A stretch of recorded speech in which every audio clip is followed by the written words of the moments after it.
Just a quick review of the shoulder pulley for physical therapy. So this is all about range of motion or increasing the flexibility of your shoulder. Basically, these work by you have a good arm and a bad arm, and let's say you just had an operation, you can't raise your arm up. You use your good arm to pull down on the pulley and raise your other arm up. So this is really all about flexibility. So it doesn't really do much for strengthening unless you have a super weak arm, like you can't even lift it up at all. You know, if you're sitting, you can't even lift it up off your lap at all or your knee, raise it up to any degree. If you're that weak, this might help you because then the good arm could help the weak arm actually lift it up and you could strengthen a little bit. Short of that, really, these are really all about increasing flexibility of your shoulder.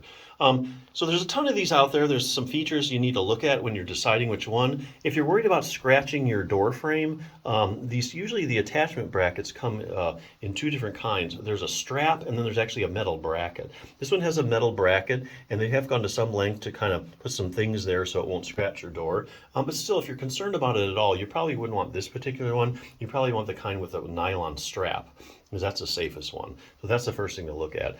The second thing is the handles. The handles come in usually wood, plastic, or foam.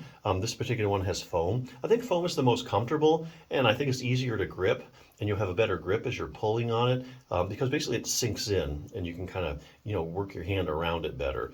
If it's plastic or wood, I don't think you'll get quite a good grip. The other thing is though, a lot of people are going to be using this, like if you're getting this for a physical therapy clinic or several people will be using it, you might not want a foam one because you can't clean it as well.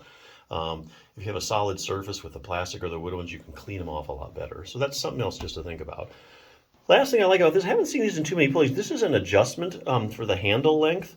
Basically, you just kind of pinch it and then you pull the rope through. So that's a real quick adjustment. I haven't seen it on a lot of these. So I really like that in this particular one.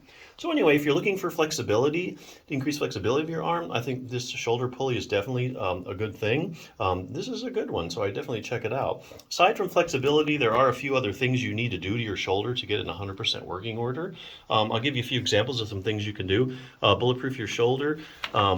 This book has a few things that you can do for your shoulder. Even if your shoulder is really flexible, you have to have a stable joint. And here we're talking about strength. Shoulder is a very shallow ball and socket joint. It depends heavily on the muscles for support. And really the main muscles that stabilize your shoulder joint, the ball and socket joint, is your rotator cuff. It's a group of 4 muscles. So this will show you this will go all into the rotator cuff, what it is, and exercises you need to do to get your rotator cuff strong.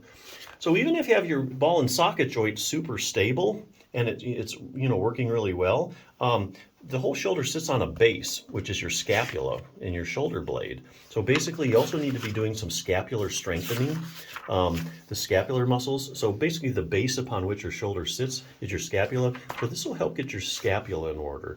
So that way you'll have a solid base to work your shoulder from. The other one is flexibility. We kind of talked about that. They just have some stretches in there. There's about 4 critical motions that you really need to do.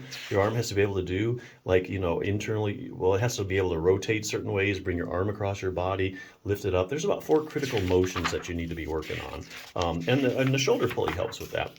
Last thing is proprioception. That's your position sense. A lot of research showing that shoulders, if you have shoulder problem, you might have a problem with your proprioception, which is your position sense. So there's a lot of research on that now, but this will give you an exercise to increase your proprioception.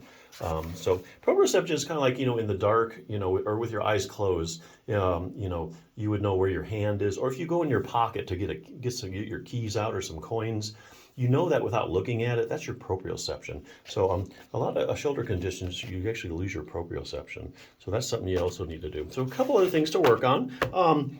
If you're looking just purely for range of motion, I think this is a good pulley. So yeah, definitely check it out.